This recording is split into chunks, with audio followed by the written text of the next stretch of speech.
लोक प्रशासन एक अध्ययन के विषय के रूप में अमेरिकन पृष्ठभूमि पर उपजा है। अमेरिका 1945 के बाद में यानी दूसरे विश्व युद्ध के बाद में काफी सारी समस्याओं से जूझ रहा था। जैसे यूरोप पूरा तबाह हो चुका था, उसको वापस से बसाने में अमेरिका ने बहुत मदद करी। इसके अलावा जैसे वियतनाम वॉर में भी अमेरिका शामिल था और शहरीकरण, बढ़ते हुए शहरीकरण के कारण भी बहुत सारी चुनौतियां अमेरिका के सामने थे, अमेरिकी प्रशासन के सामने थी। तो 1960 के दशक में अमेरिकी प्रशासन को लेकर के नए विचारों का उदय हुआ, नए विचार आए और इन्हीं को हम नवलोक प्रशासन या न्यू पब्लिक एडमिनिस्ट्रेशन के नाम से जानते हैं। नमस्कार, मेरा नाम है मनीषा सिंह और आप सबका स्वागत है हमारे YouTube चैनल हमारा प्रशासन पर। यहाँ पर आपको लोक प्रशासन से संबंधित ढेरों वीडियोस मिल जाएंगी। अगर आप भी लोक प्रशासन के छात्र हैं या सरकार कैसे काम करती है इस बारे में जानने की इच्छा रखते हैं तो आप बिल्कुल सही जगह पर हैं। हमारा चैनल आप सब्सक्राइब करें अगर आपको हमारे वीडियोस रेलेवेंट लगते हैं तो। बाकी वीडियोस को भी देखें और अब आपके अगर कोई साथी हैं जो प्रशासन की ही स्टडी कर रहे हैं, अध्ययन कर रहे हैं, तो उनके साथ भी जरूर शेयर करें। और अगर आपको कोई भी डाउट होता है, कुछ पूछना है प्रशासन से संबंधित, आप कमेंट सेक्शन में बिल्कुल पूछ सकते हैं। वापिस आते हैं अपने मेन मुद्दे पर और जानते हैं कि ये जो नवलोक प्रशासन है, न्यू पब्लिक एडमिनिस्ट्रेशन, ये है क्या और ये किस तरीके से डेवलप हुआ। लास्ट वीडियो में हमने देखा कि ये जो इवोल्यूशन हुआ, जो विकास के चरण थे, पांच अलग अलग चरण हमने पढ़े, 4 गुलामगिरी के हिसाब से, बट नॉर्मली हम 5 चरणों की बात करते हैं। तो हमने देखा था कि 1938 के बाद में, एक सेकेंड, 1938 के बाद में जो है वो चुनौती मिलनी शुरू हो गई थी प्रशासन को, और ये चुनौती जो है वो भारी पड़ रही थी विचारकों को। इसीलिए उन्होंने क्या करा, कुछ लोग राजनीतिक विज्ञान की तरफ चले गए और कुछ लोग प्रबंध की तरफ, एक विज्ञान के तौर पे इसको वापस से डेवलप करने की तरफ चले गए। ये तो बात हुई विचारकों की, लेकिन एक्चुअल में रियलिटी में जो कुछ हो रहा था, अगर हम अमेरिकी प्रशासन की बात करें, वहां पर जो कुछ हो रहा था उस चीज को सुधारने के लिए एक नई स्टडी हुई, नए विचार आए और इन्हीं विचारों को हम नवलोक प्रशासन कहते हैं। ये शुरू कहां से हुआ? सबसे पहले 1967 में, ठीक है, 1968 में हनी प्रतिवेदन, हनी रिपोर्ट आती है और उसी के साथ ही जैसे ये हनी रिपोर्ट पब्लिश होती है, प्रकाशित होती है, वैसे ही नवीन लोक प्रशासन को मान्यता मिल जाती है। उसके जस्ट बाद में लोक प्रशासन के सिद्धांत एवं व्यवहार पर एक सम्मेलन होता है 1967 में। फिर मिनोब्रुक सम्मेलन होता है 1968 में। मिनोब्रुक सम्मेलन हमारे लिए बहुत ज्यादा जरूरी है और इस मिनोब्रुक सम्मेलन में जो कुछ हुआ उसके आधार पर 2 किताबें लिखी गई। एक लिखी गई 1971 में फ्रैंक मैरेनी के द्वारा, ठीक है, और एक जो है वो बाद में लिखी गई ड्वाइट वॉल्डो के द्वारा।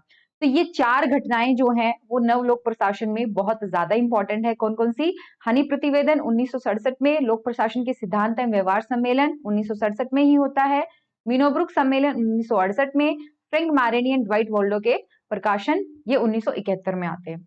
अब हमारे लिए सबसे ज्यादा जरूरी है मिनोब्रुक सम्मेलन। अभी तक 3 सम्मेलन हो चुके हैं, 1968 में, 1988 में और 2008 में, यानी हर 20 साल के बाद में एक सम्मेलन होता है। ये है क्या? हम पहली मिनोब्रुक कॉन्फ्रेंस के बारे में जानेंगे। देखिए, ये एक युवा पीढ़ी का सम्मेलन था। युवा पीढ़ी मतलब जो देख चुकी थी दूसरे विश्व युद्ध को, जो देख चुकी थी कि हाँ अमेरिका किस तरीके से इंडस्ट्रियल रेवोल्यूशन से आगे चल करके किस तरीके से डेवलप हो रहा है या क्या कर रहा है, और युवा पीढ़ी काफी परेशान थी कई सारी चीजों से। तो इसी के लिए उन्होंने सम्मेलन करा। इसके 2 मेन कारण रहे। पहला तो 1960 का जो दशक था वो पूरा उथल पुथल का था और पुरानी और नई पीढ़ी के बीच में काफी मतभेद नजर आने लगे थे। तो इस सम्मेलन में मेन चर्चा इसी बात पर हुई कि परिवर्तनशील समाज में लोक प्रशासन की क्या भूमिका होनी चाहिए, क्योंकि सबको, जितने भी समर्थक थे वहां पर, वो प्रचलित व्यवस्था से संतुष्ट नहीं थे।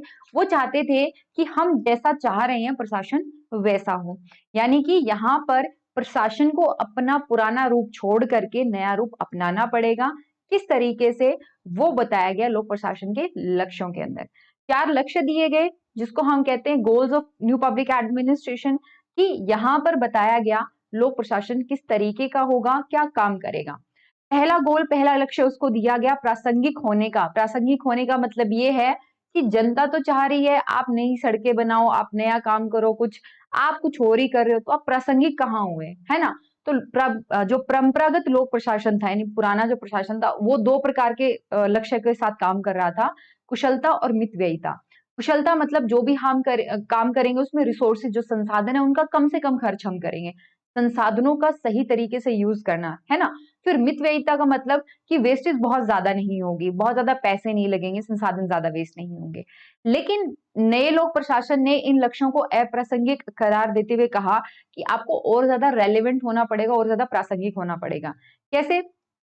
हम जो चाहते हैं, समाज की नई अपेक्षाएं हैं और नई आवश्यकताएं हैं, उन्हीं के संदर्भ में आपको अब काम करना पड़ेगा। उसके लिए आपके पास मूल्य होने चाहिए, क्योंकि इससे पहले प्रशासन को मूल्य रहित माना गया था। ये कहा गया था कि जो प्रशासनिक अधिकारी हैं वो सिर्फ और सिर्फ राजनेता जैसे कहते हैं वैसे काम करने पड़ेंगे, इनकी खुद की कोई वैल्यूज नहीं होती, खुद के कोई भी जो है मूल्य नहीं होते। लेकिन न्यू पब्लिक एडमिनिस्ट्रेशन, शॉर्ट में कहूं तो एनपीए ने समाज के लिए आदर्शात्मक मूल्यों पर जोर दिया। मिनोबुर्ग सम्मेलन में ये कहा गया कि अभी तक लोक प्रशासन जिस तरीके से मूल्यों को छिपाता था या बिना मूल्य के काम करता था, मूल्य मतलब जो हमारी वैल्यूज होती हैं, जो नैतिकता होती है, मोरालिटी है, जैसे ऑनेस्टी के साथ काम करना, इस तरीके से हमें जो पिछड़ा वर्ग है उनको सहयोग करते हुए उनको समाज में लेते हुए चलना है। तो मूल्य तटस्थता, इसके सिद्धांत को छोड़ करके हमें क्या करना पड़ेगा? मूल्य आधारित होना पड़ेगा, हम ज्यादा से ज्यादा समाज में अच्छा बदलाव ला सकेंगे। फिर आता है सामाजिक समानता। देखिए, समाज में बदलाव के लिए लोक प्रशासन बहुत ज्यादा जरूरी है और बहुत ही महत्वपूर्ण है। नवलोक प्रशासन प्रशासन को ज्यादा रेलेवेंट बनाने के लिए ये कहता है कि आपको नीतियों को इस तरीके से लागू करना चाहिए कि जो समाज का सबसे पिछड़ा वर्ग है, सबसे दुर्बल और असहाय वर्ग है, वो भी विकसित हो सके। इसीलिए क्या होगा, जब हम ऐसा करेंगे तो समाज में सामाजिक और आर्थिक असमानताएं दूर हो सकेंगी और सामाजिक न्याय जो है वो स्थापित हो पाएगा। परिवर्तन, नॉर्मली ये देखा जाता है कि जो प्रशासन होता है वो बहुत ज्यादा परिवर्तनशील नहीं होता।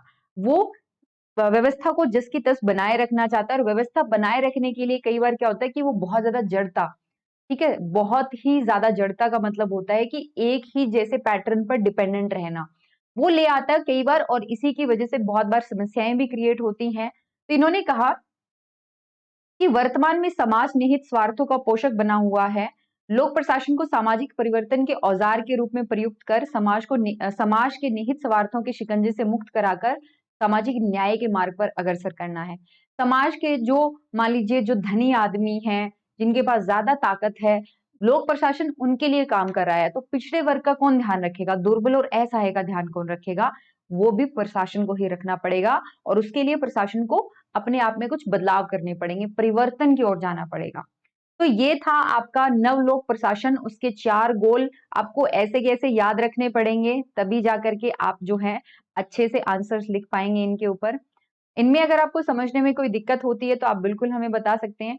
फिर 2 बुक आई, फ्रैंक मैरिनी और ड्वाइट वोल्डो की। फ्रैंक मैरिनी की बुक का नाम क्या था?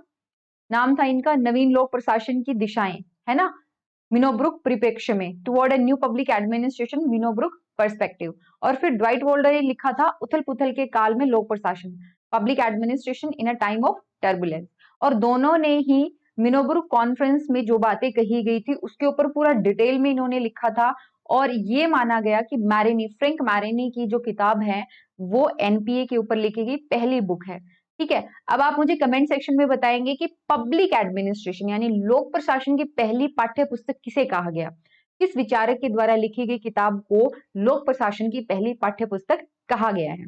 तो इन चीजों से एक चीज तो बहुत क्लियर हो जाती है, बहुत स्पष्ट हो जाती है कि नवलोक प्रशासन ने प्रशासन के रूप को बदलने में, उसको व्यापक बनाने में, लोकहित में काम करने के लिए, इन सब में बहुत ही महत्वपूर्ण जो है वो योगदान रहा है न्यू पब्लिक एडमिनिस्ट्रेशन या नवलोक प्रशासन का। फिर 1988 और 2008 में भी दूसरा और तीसरा मिनोब्रुक कॉन्फ्रेंस होता है।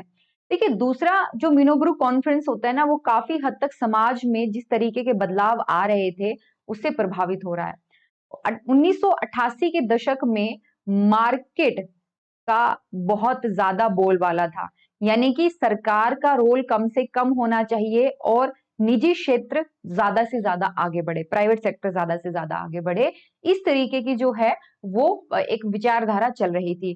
और मिनोब्रुक कॉन्फ्रेंस दूसरा जो कॉन्फ्रेंस हुआ उसमें भी आप इसी तरीके की जो थॉट प्रोसेस है वो देख पाएंगे। ये होता है 4 सितंबर 1988 को और ये कहाँ पर हुआ? सिराक्रूज विश्वविद्यालय है अमेरिका में, वहां पर हुआ। लगभग 60 विद्वान आए थे, अलग अलग क्षेत्र के थे, राजनीतिक विज्ञान, लोक प्रशासन, इतिहास, अर्थशास्त्र, समाजशास्त्र आदि विषयों के ज्ञाता थे। इन्होंने ज्यादा व्यवहारिक और ज्यादा बोधगम्य बनाने की कोशिश करी और इनमें काफी ज्यादा आपको भिन्नता भी देखने को मिलती है प्रथम और द्वितीय सम्मेलनों में, लेकिन दोनों का मकसद एक ही था कि लोक प्रशासन को किस प्रकार से अध्ययन के विषय के रूप में स्थापित किया जा सके और किस तरीके से इसको और भी ज्यादा प्रासंगिक बनाया जा सके। फिर आता है तीसरा मिनोब्रुक कॉन्फ्रेंस। ये माफ कीजिएगा 1988 में नहीं है, ये 2008 में है और 3 से 7 सितंबर 2008 को होता है। ये 2 सेशन होते हैं, ठीक है, 2 सेशन अलग अलग होते हैं 3 से 7 सितंबर के बीच में। और इसमें मेन जो टॉपिक था वो था लोक प्रशासन, लोक प्रबंध और लेख सेवा का समकालीन विश्व में भविष्य। क्योंकि लोक प्रशासन हमें पता है 1990 के बाद में एक नया विचार आता है प्रशासन में, जिसको हम कहते हैं लोक प्रबंध, नव लोक प्रबंध या न्यू पब्लिक मैनेजमेंट और लोक सेवा। इन सब का 21वीं सदी में क्या भविष्य है, इन सब के ऊपर तीसरी मिनोब्रुक कॉन्फ्रेंस होती है और तकरीबन 13 देशों के 220 विद्वानों ने यहाँ पर भाग लिया था। तो अगर आप चाहते हैं कि इसके ऊपर हम और भी ज्यादा डिटेल में पढ़ें तो आप बिल्कुल कमेंट सेक्शन में हमें बता सकते हैं। तो नवीन लोक प्रशासन क्या इंपॉर्टेंस है उसकी, ये क्यों आया, इसकी प्रासंगिकता या प्रॉपर इवेलुएट करके देखते हैं, इसका विश्लेषण करके देखते हैं। तो नवीन लोक प्रशासन वर्तमान की समस्याओं और चुनौतियों के लिए वैचारिक एवं कार्यात्मक आधार तैयार करता है। इसके अलावा जो लोक प्रशासन के परंपरागत कार्य हैं उसके साथ साथ लोक कल्याणकारी कार्य भी, जो लोक कल्याणकारी कार्य हैं उनको संपन्न करने के लिए लोक प्रशासन को किस प्रकार का होना चाहिए वो भी यहाँ पर अच्छे से बताया गया है। यानी व्यापकता, एक प्रासंगिकता और व्यापकता जो है वो प्रशासन को दी है।